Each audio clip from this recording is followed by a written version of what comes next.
On a cold January morning in 2012, Atlanta woke up to devastating news. Camille Banks, a 22-year-old law student and cheerleader, was found dead in her apartment. Camille wasn't just another face in the crowd. She was ambitious, full of life, and had a promising future ahead of her. Her sudden and violent death shocked the city and left everyone asking the same question: who could do this and why? This wasn't a random crime. From the beginning, it was clear this case would grab national attention. Camille lived in a high-end apartment building with tight security, a place where danger seemed far away. But that illusion of safety was shattered. As police began piecing together the events leading to her death, they uncovered a story that went far deeper than anyone expected. At the center of it all was a name no one saw coming: a beloved NBA superstar. What started as a tragic loss soon turned into a tale of betrayal, lies, and secrets that would leave a lasting mark not just on Atlanta, but across the country.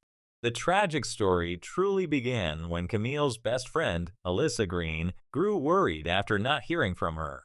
Camille was always reliable, someone who never missed an early morning study session. When Camille didn't respond to calls or texts, Alyssa felt uneasy. She decided to check on her friend, using the spare key Camille had entrusted to her. The moment Alyssa stepped into the apartment, something felt wrong. The normally spotless space was messy, the air felt heavy, and something about the silence was unsettling. As she walked through the apartment, a crimson scarf caught her eye, lying on the floor in an otherwise untouched room. It wasn't long before Alyssa stumbled upon the unthinkable. Camille was on the bedroom floor, lifeless, with clear signs of a struggle. A scarf was tied around her neck, leaving no doubt about the violent nature of what had happened. Panicked and overwhelmed, Alyssa fled the apartment and called 911. Her frantic call marked the start of an investigation that would consume the city. Police arrived quickly, sealing off the apartment and starting their search for answers. The scene was chilling, but one thing was clear: this was no random act. Whoever did this knew Camille. Her death wasn't just shocking, it was personal. And for investigators, that one fact would shape their search for the truth. When the police arrived at Camille's apartment, they knew this wasn't just another case. The scene told a disturbing story: overturned furniture, signs of a struggle, and the scarf used in the attack. But there was something else. A single rose was left on the dresser next to a hastily written note that simply read, "I'm sorry." To the detectives, these details didn't look random. They hinted at something far more personal. Detective Aaron McCall, known for solving tough, high-profile cases, was assigned to lead the investigation. As he examined the apartment, he noted every detail, from the placement of the scarf to the way the room had been disturbed. Nothing about this crime suggested it was a burglary or random violence. The evidence pointed to a crime driven by emotion, something fueled by passion or anger. The first step for the investigators was to piece together Camille's last hours. Who was she with? Did anyone see or hear anything unusual? Neighbors reported faint sounds of an argument late the night before, but nothing loud enough to cause alarm. Security cameras were checked, and officers began interviewing those closest to Camille. It wasn't long before the investigators realized this case wasn't just about solving a murder. It was about uncovering the secrets that led to it. From the very beginning, the question wasn't just about who killed Camille. It was also about why. Camille Banks was a young woman who seemed to have it all together. At just 22 years old, she was studying law at Emory University, a dream she had worked hard to achieve.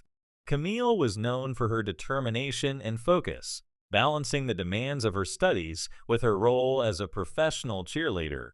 Her life was full of ambition, and she carried herself with a confidence that inspired those around her. She had a close relationship with her family, especially her mother, Patricia Banks, who often described Camille as her pride and joy. Camille's friends spoke of her as someone who lit up any room she walked into.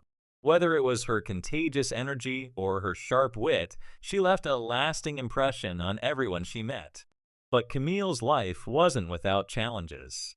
While she appeared strong and driven, there were layers to her that even her closest friends didn't fully understand. She had a private side one she rarely shared. To many, she was the hardworking student and cheerleader with a bright future. Yet, as investigators would soon discover, there was more to her story than met the eye. What seemed like a life full of potential was also one filled with hidden struggles and relationships that would ultimately put her in harm's way. Uncovering these details would prove to be a critical part of solving the mystery behind her tragic death. As investigators dug deeper into the case, the first pieces of evidence began to surface. Witnesses came forward with small but important details. Neighbors reported faint sounds of an argument from Camille's apartment on the night of January 15th.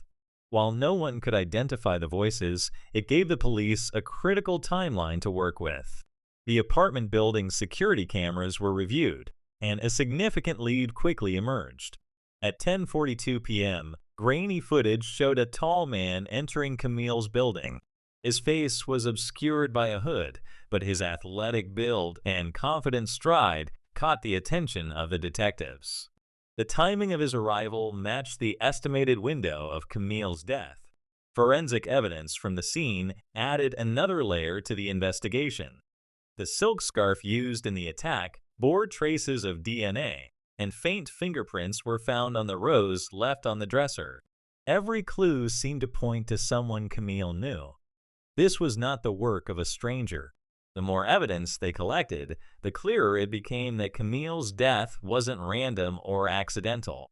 Each discovery brought investigators closer to identifying the person who entered her apartment that night and uncovering the motive behind this heartbreaking crime. The investigation took a major turn when a tip from one of Camille's colleagues pointed detectives toward a surprising name, Desmond Chambers. Desmond wasn't just anyone, he was a star in the NBA, a household name admired by millions. On the surface, his life seemed perfect. He was a successful athlete, a devoted husband, and a man who gave generously to charities. But as the detectives soon learned, his public image hid a much darker reality. Camille and Desmond had first crossed paths months earlier at a charity event. Their connection seemed innocent at first, but whispers of a deeper relationship quickly emerged. Investigators learned that the man captured on the security footage entering Camille's apartment bore a striking resemblance to Desmond. The evidence was beginning to pile up.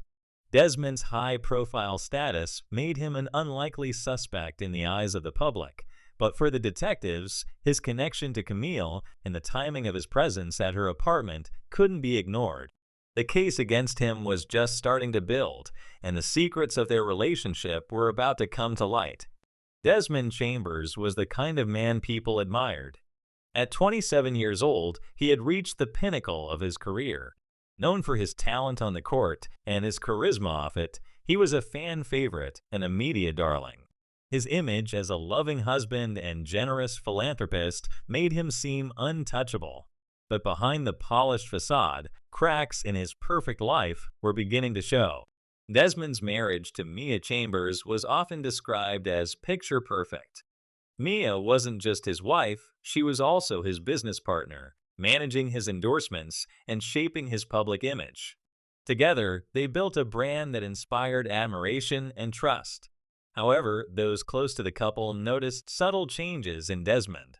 Late-night meetings, unexplained absences, and a growing distance in his relationship with Mia hinted at deeper issues. What no one knew at the time was that Desmond's carefully constructed life was unraveling. His affair with Camille Banks wasn't just a personal indiscretion, it was a secret that threatened everything he had worked for. While Desmond tried to maintain the image of a devoted husband, his actions painted a much different picture. The pressure of balancing his public persona and private life was about to come crashing down, with devastating consequences. Desmond and Camille's relationship began innocently enough. They first met at a charity gala in the spring of 2011, where Camille's intelligence and charm caught Desmond's attention. What started as polite conversations and professional exchanges soon evolved into something far more personal. By late 2011, their connection had turned romantic. For Camille, the attention from a global superstar like Desmond was both exciting and overwhelming. He made promises, whispering about a future together and assuring her that his marriage to Mia was all but over. Camille believed him, trusting that their relationship was more than a fleeting affair. For Desmond, however, the relationship was far more complicated. While he was drawn to Camille, he was also deeply aware of the risks involved. As their relationship intensified, so did the tension. Camille wasn't content to remain a secret forever. She wanted clarity and honesty from Desmond, but he struggled to give her either.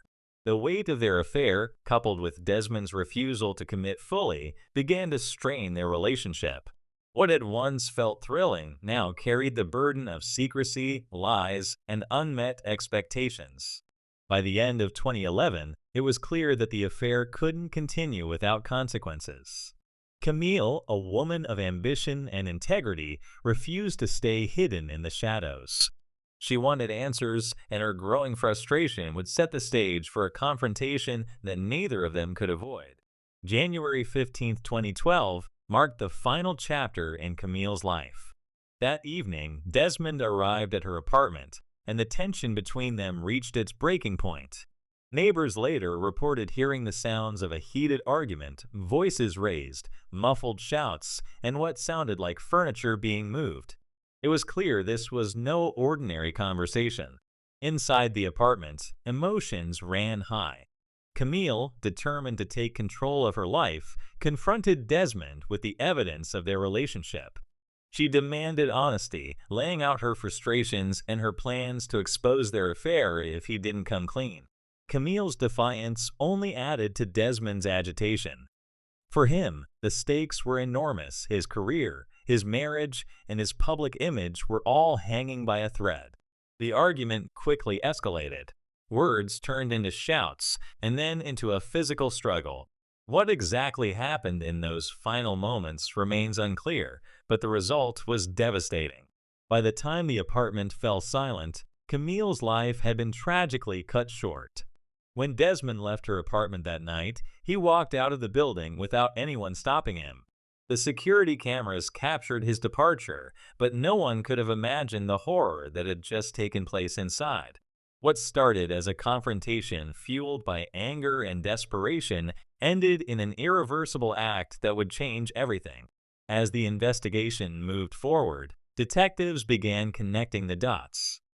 Camille's apartment became the center of their efforts, with forensic experts working around the clock to analyze every piece of evidence. The scarf used to strangle her provided a critical lead. It carried traces of DNA. The rose left on the dresser revealed faint fingerprints. Each clue brought them closer to identifying the person responsible. Camille's phone became another key to unlocking the case. Investigators discovered text messages exchanged between her and Desmond.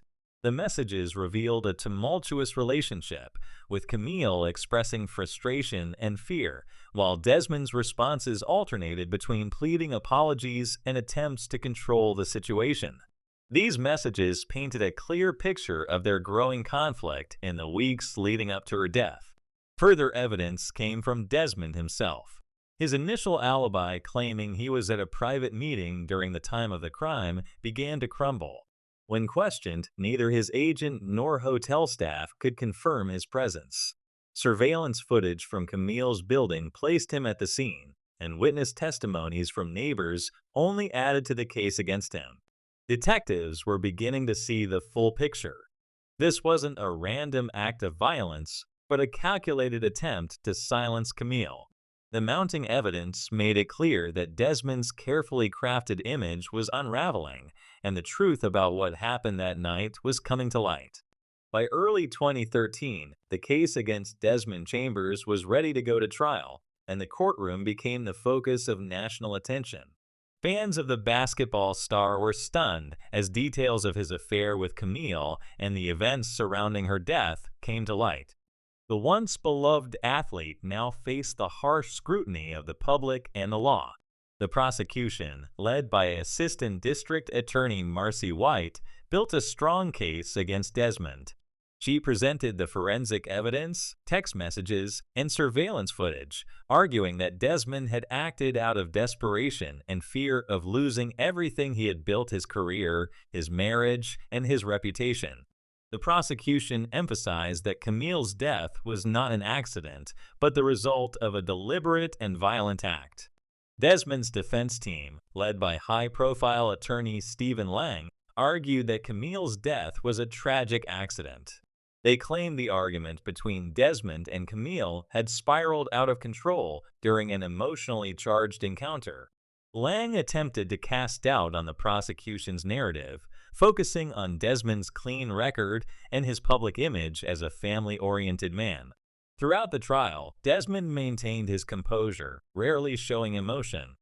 His wife, Mia, attended the early sessions, but as the trial progressed, her presence became less frequent. The courtroom drama captivated the public, with every testimony and piece of evidence dissected by the media.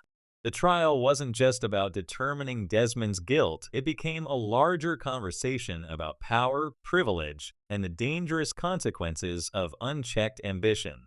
The verdict would ultimately determine not just Desmond's future, but also provide some measure of justice for Camille and her grieving family. In March 2013, after weeks of emotional testimony and compelling evidence, the jury delivered its verdict. Desmond Chambers was found guilty of second-degree murder. The once revered basketball superstar, who had stood at the pinnacle of success, was sentenced to 25 years in prison without the possibility of parole. For many, the sentencing marked the end of a painful chapter, while for others, it was a moment of disbelief. The courtroom reaction was intense. Camille's family, particularly her mother, Patricia Banks, broke down in tears of both relief and sorrow. Justice had been served, but the void left by Camille's death could never be filled. Meanwhile, Desmond's supporters, though few in number by this point, expressed shock and disappointment, unable to reconcile the image of their hero with the man convicted of such a crime. Desmond's stoic demeanor finally cracked as the sentence was read. For him, the reality of losing his freedom, career, and reputation hit all at once. Mia Chambers, who had stood by him for much of the trial, filed for divorce shortly after the verdict, signaling the final collapse of their once-admired marriage. The sentencing brought some closure, but it also left lingering questions about how someone like Desmond, with so much to lose, could make choices that led to such a devastating outcome. For Camille's loved ones, the verdict was a reminder that while justice can be served, it does little to heal the pain of losing someone so full of life and potential. For Patricia Banks, Camille's mother, the verdict brought a mix of relief and heartache. While justice had been served, the reality of losing her only daughter was a weight she would carry forever.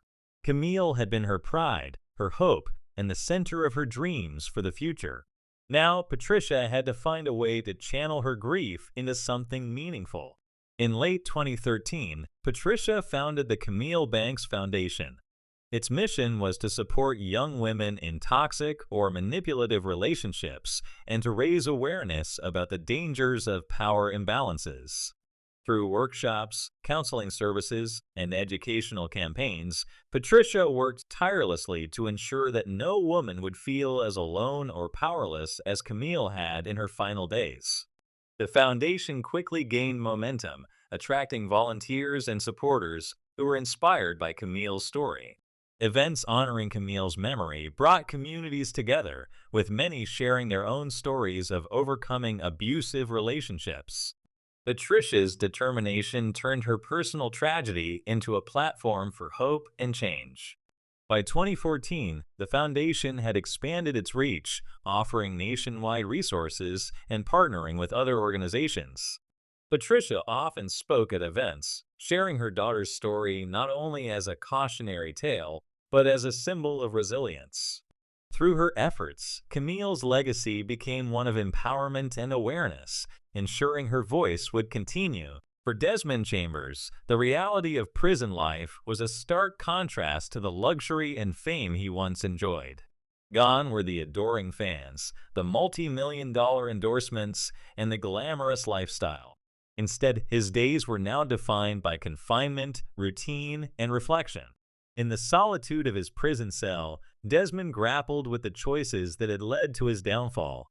Though he maintained his innocence, calling Camille's death a tragic accident, his words rang hollow in interviews from behind bars. His attempts to appeal the conviction gained little traction, leaving him to confront the harsh truth of his situation.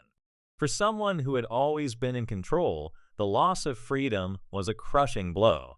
Desmond's name, once associated with sports glory, was now a cautionary tale.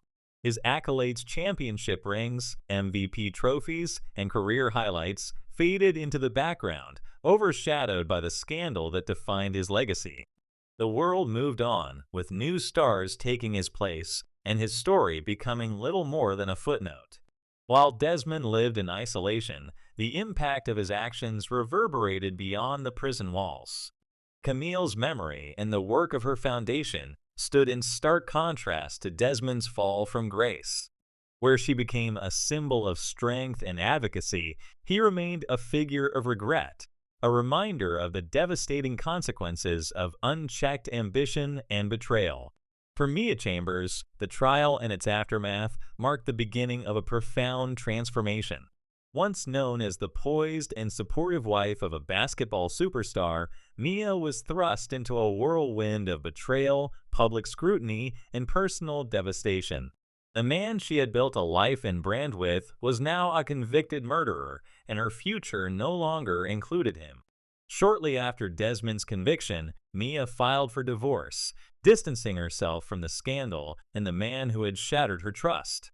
She moved to New York City, determined to rebuild her life on her own terms.